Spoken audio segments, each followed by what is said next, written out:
많은 경험과 또 오랜 시간들 속에서 그렇게 자리 잡아온 그런 금언이라고도 할 수 있을 것입니다. 그런데 속담은 참 여러 가지가 있는데 그 중에서 말에 관한 속담이 참 많지요. 우리가 잘 아는 것처럼 가는 말이 고와야 오는 말이 곱다. 발 없는 말이 천리 간다. 낱말은 새가 듣고 반말은 쥐가 듣는다. 부족한 말은 금이 되지만 넘치는 말은 독이 된다. 말 한마디에 천냥빚을 갚는다. 여러 가지 말에 관한 그런 속담들이 많이 존재를 합니다.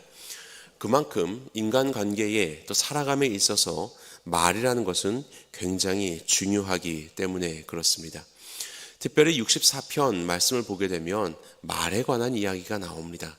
우리는 이 64편의 본문을 통하여서 성도로서 우리의 언어는 어때야 할지를 한번 되돌아보는 그런 시간이 되었으면 좋겠습니다. 먼저 다윗의 대적들에 대한 이야기입니다. 그들은 이러한 말들을 합니다. 오늘 여러분들 성경책으로 3절 말씀 보겠습니다. 같이 읽어보겠습니다. 시작. 그들이 칼같이 자기 혀를 연마하며 화살같이 독한 말로 겨누고. 그들의 말은 연마된 화살과도 같습니다. 연마되었다는 것은 날카롭게 하다라는 뜻입니다. 날카로운 마치 독화살도 같이 그렇게 연마하여서 사람들의 마음을 찌르고 그리고 쏘아서 상하게 한다라는 그런 의미를 가지고 있는 것이지요.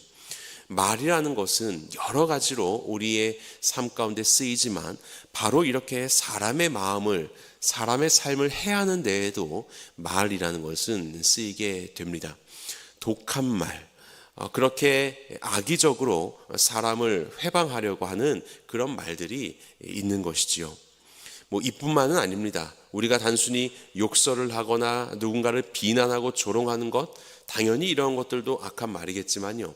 성경에 보면 이런 말도 있습니다. 사사 중에 삼손이라는 사람이 있죠. 힘이 셌던 삼손. 삼손에게 들릴라라고 하는 사랑하는 여인이 있었습니다. 이 들릴라가 삼손에게 도대체 그 힘의 근원이 뭐냐 이것을 이제 묻습니다. 근데 삼손이 그것을 알려줄 수가 없지요. 머리카락인데 그것을 알려줄 수가 없어서 이것저것 이렇게 이야기를 합니다. 그랬더니 이것저것을 다 해봤는데 힘이 여전히 있는 거예요. 그래서 들릴라가 굉장히 화를 내죠. 그러면서 마지막으로 삼손에게 이렇게 이야기를 합니다. 당신의 마음이 내게 있지 아니하면서 당신이 어찌 나를 사랑한다 하느냐 이렇게 말합니다. 나에게 왜 이렇게 거짓말을 하느냐? 정말로 당신의 힘의 근원 그것도 내게 알려주지 않는 그런 비밀을 가지면서 어떻게 나를 사랑한다고 할 수 있어? 라고 그렇게 이야기를 하는 거예요. 언뜻 보면은 사랑하는 연인의 어떤 그 애교와도 같은 그런 사랑 타령처럼 보이지만 사실 이것은 하나님의 뜻과는 정반대되어 있는 그의 힘의 근원이 탄로나게 하고 또 그것을 토설하게 하고 그로 인하여서 삼손으로 하나님으로부터 공급받는 힘을 얻지 못하게 하려고 하는 그런 악한 말이지요. 이런 겁니다. 그래서 삼손이 그 이야기를 하도 듣고 나서 사사기 16장 16절에 보면 이렇게 말해요. 날마다 그 말로 그를 재촉하여 조름에 삼손의 마음이 번뇌하여 죽을 지경이라 이야기합니다. 그런 사랑 타령에 같은 이 어떤 꿀송이 같은 말이라 할지라도 그것이 하나님의 뜻에 반대되는 경우에 그것은 우리의 삶을 어렵게 하는 것이에요. 결국 삼손은 그것을 이겨내지 못하고 얘기를 해버립니다. 그리고 블레셋에게 잡혀서 두 눈이 뽑히고 참 어려운 그런 지경에 놓이게 되지요. 오늘날에도 말이라는 것은 참 중요합니다. 특별히 우리의 입술로 증거되는 말도 있고 오늘날과 같이 그 인터넷 세상에서 쓰는 우리의 여러 가지 댓글이나 이런 표현들이요. 어떠한 글들로 인하여서 마음에 큰 상심을 얻고 그의 인생 가운데 힘겨움을 겪는 그런 이야기들을 우리는 얼마나 많이 겪습니까? 10명이나 되는 사람이 나를 칭찬한다 해도 한 명이 나에게 댓글을 악한 그런 이야기를 하면 거기 때문에 마음이 많이 쓰이는 것이 사실 우리의 마음이에요. 정말로 사람들은 그렇게 서로에 대해서 그들을 올가매려고 하고 그들을 해하려고 하고 어떤 악한 영향력을 주려고 하는 이상한 본성들이 사람들 안에 죄성으로 자리를 잡고 있는 것 같습니다. 하지만 그것은 단순히 말을 듣는 상대에게만 영향을 주는 게 아니죠. 우리 잠언 말씀에서도 사람이 불을 품고 있는데 어찌 그 옷이 타지 않을 수 있겠느냐라고 한 것처럼 내 안에 있는 그런 악한 생각들, 악한 말들, 타인을 찌르는 그런 독화살들을 연마하고 있을 때 그것은 곧 나를 찌르는 것도 된다는 것을 우리는 알아야 합니다. 날마다 그런 복수심과 악의를 가지고 살아간다고 해보십시오. 그럼 그 사람의 인생은 어떻게 되겠습니까? 그 사람의 마음과 그 사람이 살아가는 생활은 결코 온전하고 바른 그런 모습으로 설 수 없게 될 것입니다. 악인들의 말, 그들은 칼같이 자기의 혀를 연마하여 날카롭게 해서 화살같이 독한 말로 사람을 겨누고 사람을 상하게 하려는 그러한 말들을 가진 자가 악인들이다. 그런데 이들의 특징 두 번째가 있습니다. 이들의 모임입니다. 자, 본문의 5절 제가 보겠습니다. 그들은 악한 목적으로 서로 격려하며 남몰래 올무놓기를 함께 의논하고 하는 말이 누가 우리를 보리오 하며, 그렇게 악한 생각을 하고 사람을 상하게 하는 자들이 또한 같이 모입니다. 그리고 같이 모여서 그들은 서로를 격려합니다. 서로에게 힘을 북돋아 줍니다. 그들의 악함을 서로 칭찬합니다. 그러면서 누가 우리를 보리오 이렇게 이야기를 하죠. 아무도 이것은 모를 거야. 자신들끼리 모여서 사람을 험담하고 혹은 악한 그런 계략을 짜고 여기에 보면 남몰래 올무를 놓는다라고 이야기하죠. 그렇게 함정을 놓고 오늘날 같이 익명성이 어느 정도 보장이 될 수 있는 이런 때는 얼마나 더 악랄하고 나쁜 그런 표현들이 많이 등장을 합니까? 자기들끼리 모여서 오히려 그것이 더 강화가 되는 것들을 보게 됩니다.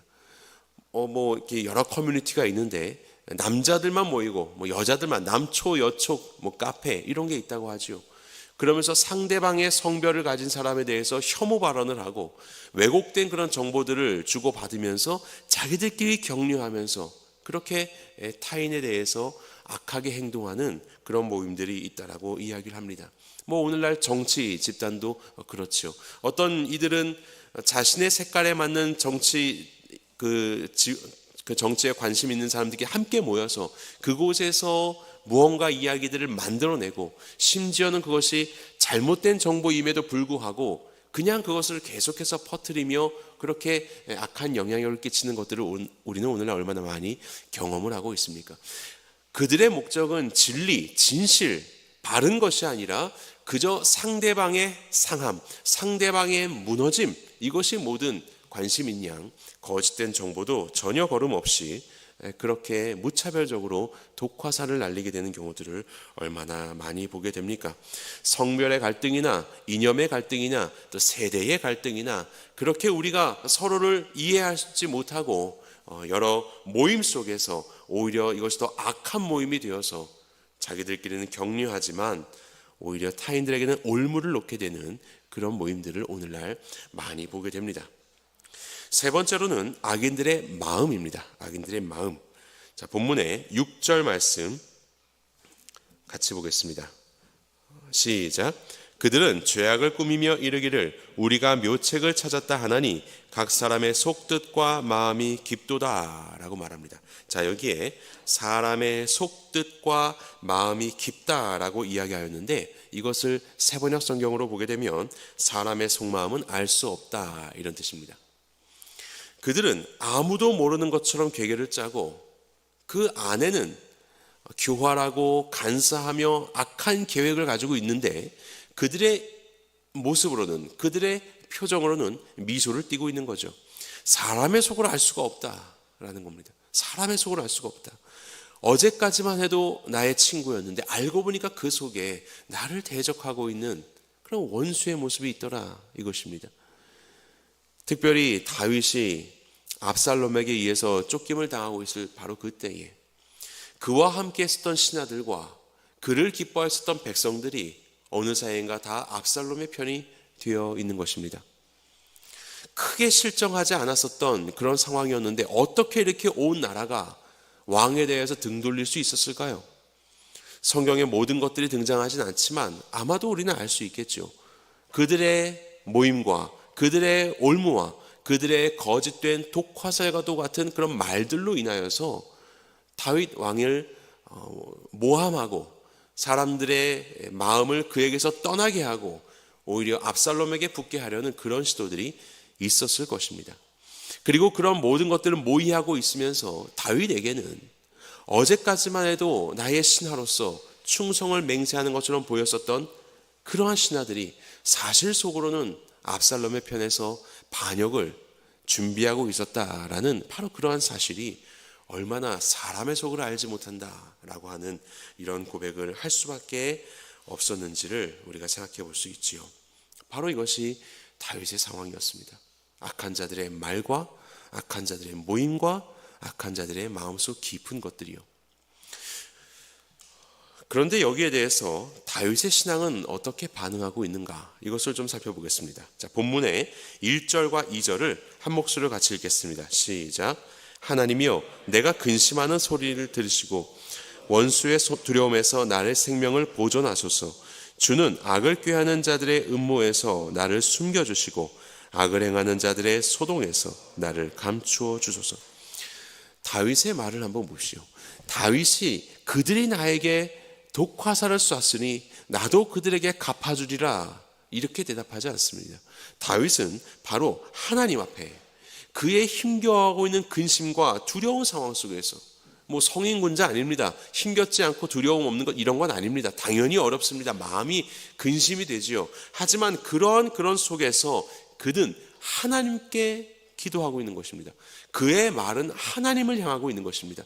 나에게 독화살을 쏜 바로 그들을 향하여서 동일한 것을 응답해 주는 것이 아니라 바로 하나님 앞에 기도하고 있는 다윗의 말, 다윗의 혀, 우리는 이것을 보게 됩니다. 그러면서 2절에 보니까 악을 꾀하는 자들의 음모에서 나를 숨겨주시고 악을 행하는 자들의 소동에서 나를 감추어 주소서. 사람의 속만큼 감추어져 있고 사람의 마음만큼 알 수 없는 것이 없는데, 하나님, 나는 정직하게 행하겠습니다. 하나님께서 나를 감추어 주십시오. 나를 저들의 소동과 저들의 악한 계략으로부터 나를 숨겨 주십시오 라고 하나님의 도우심을 구하고 있는 것이에요. 마음속 깊이 알 수 없는 그러한 어떤 여러 가지 사람의 그런 가장된 모습으로 쌓여 있는 그런 모습이 아니라 하나님께서 나를 감춰 주시기를 그렇게 구하고 있습니다. 그렇게 다윗은 누구와 모임을 갖고 있는 것입니까? 하나님과 모임을 갖고 있는 것입니다. 하나님과 함께하는 것, 하나님 앞에 나아가는 것, 이것이 바로 다윗이에요. 성경의 표현대로 로마서 12장 19절입니다. 내 사랑하는 자들아, 너희가 친히 원수를 갚지 말고 하나님의 진노하심에 맡기라.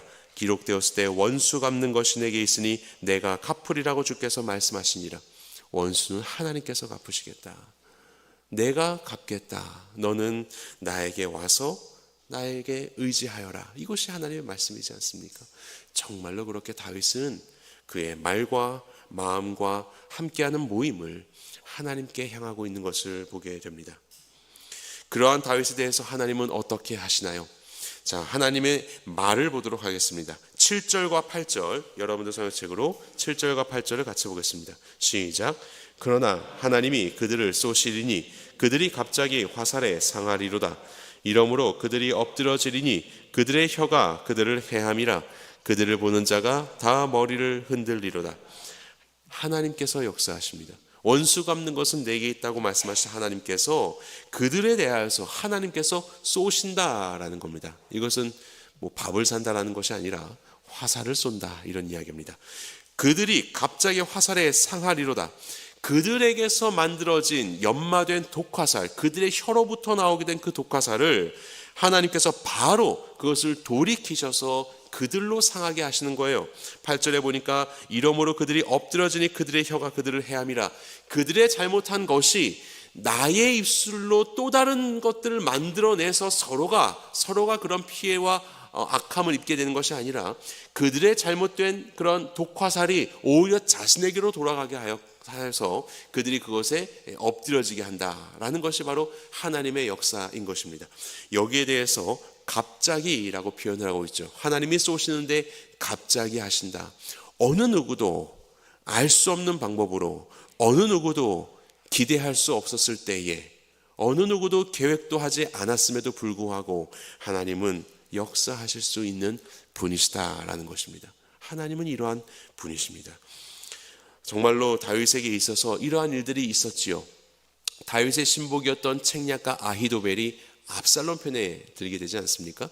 예루살렘을 버리고 도망가고 있을 때에 아히도벨이 말합니다. 왕이시여 당장에 쫓아가십시오.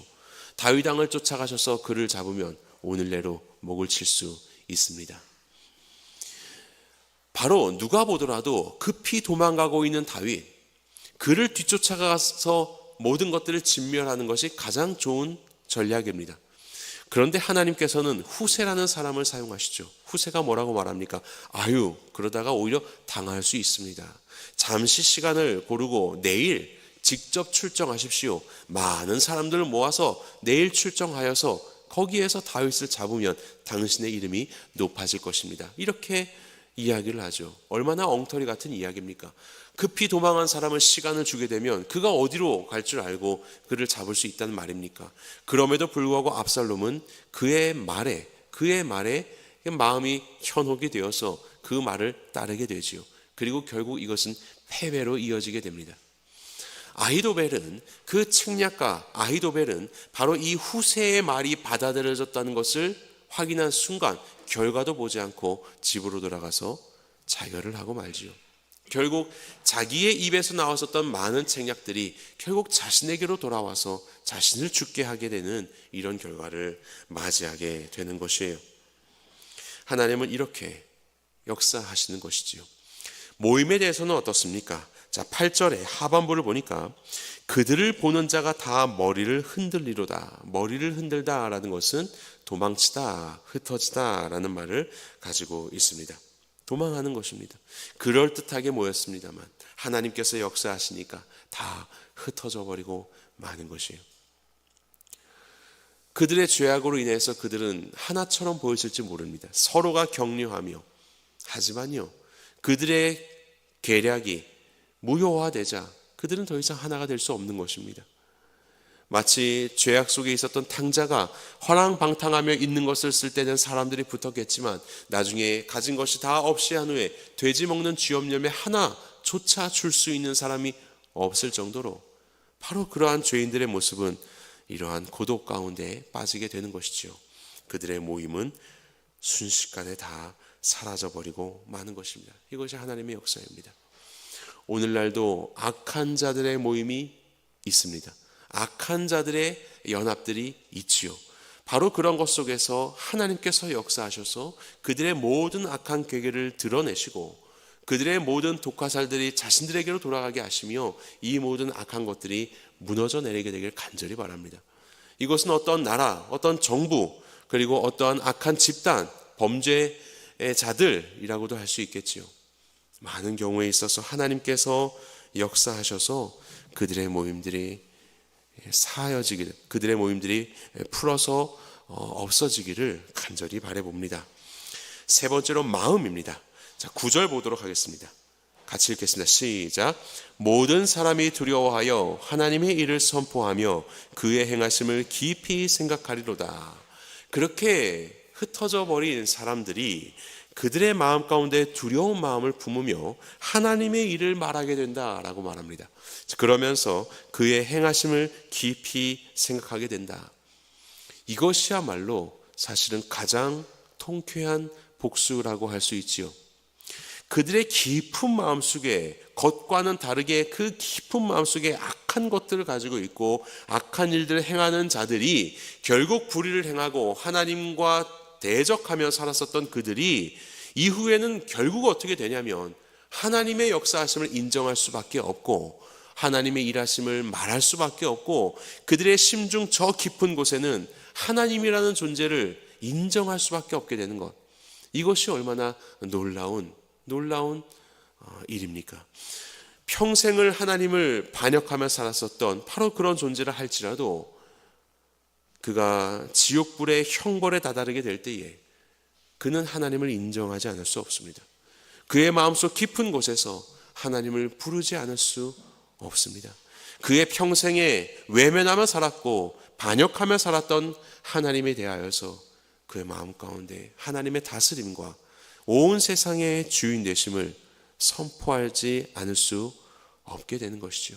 하나님은 결국 모든 이들로 모든 심령으로 하나님의 행사를 고백하게 만드시는 분이 바로 하나님이십니다. 하나님은 이 일들을 반드시 이루어 내실 것이에요. 주인의 집에 들지 못한 자들, 주인의 잔치에 들지 못한 자들은 슬피 울며 이를 갈미 있을 것이다 라고 이야기하였습니다. 지금은 비록 그들의 악한 괴계가 그리고 그들의 시도와 모든 일들이 이루어지는 것으로 인하여서 자신들이 성황하고 있다고 그렇게 생각할지 모르겠지만 결국 그들은 하나님 앞에서 아무것도 가지지 못한 자로 발견이 되고 슬피 울며 이를 갈미 있게 될 것입니다. 이것이 바로 세상을 심판하시는 하나님의 공의입니다. 그렇다면 우리는 어떻게 살아야 할까요? 성도들은요, 세상의 빛입니다. 어둠과 같이 살지 말라고 하셨습니다. 세상의 빛을 비추면서 세상과는 다른 삶을 살라고 하셨죠. 그것이 바로 우리 예수님이셨습니다. 예수님의 입술은요, 축복의 언어였지요.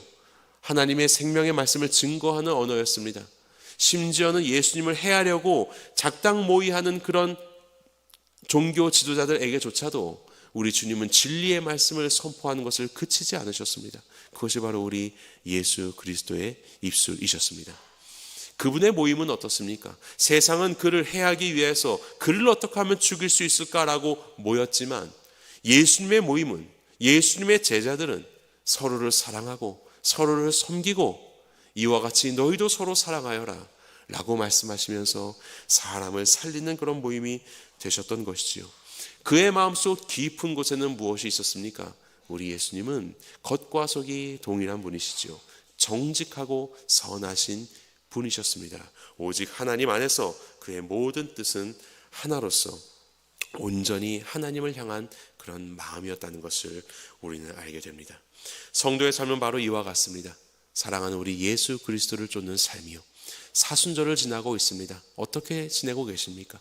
여러분들의 원함과 여러분들의 마음 가운데 요동치는 나도 독화살을 날릴 수 있다, 쏠 수 있다라고 생각되는 수많은 우리의 이런 상황 속에서 하나님이 말씀하시는 너는 그렇게 하지 말아라, 너는 좀 다르게 살아라라고 말씀하시는 그런 말씀들 앞에서 우리의 이 사순절은 우리의 못한 것들을 좀 다듬고 우리의 행하고자 하는 욕망들을 좀 가라앉히고 주께서 기뻐하시는 빛된 삶을 살아가는 것, 바로 그런 존재로 살아가는 것. 세상은 여전히 악하고 그들의 혀와 그들의 모임과 그들의 마음은 여전히 악해도 우리는 이 세상에서 그렇지 않은 자로 예수님 닮아 살아가는 것, 하나님은 바로 그러한 삶으로 우리를 부르고 계시는 것이에요. 참된 승리가 무엇이겠습니까? 열심히 독가살 날려서 저들을 악하게 더 어렵게 만드는 것, 이런 것들이 승리가 아니라 세상과 다른 모습으로 오늘을 버티며 살아가는 것 자체가, 하나님께서 내게 허락해 주신 이 초가 다 달 때까지 그렇게 빛을 비추며 살아가는 것 그 자체로 우리는 승리하는 삶을 사는 것입니다. 모든 것을 하나님께 맡기시고 주께서 우리 가운데 허락하시는 참된 성도의 삶을 오늘도 살아가시는 우리 모두가 되기를 주님의 이름으로 간절히 축원합니다.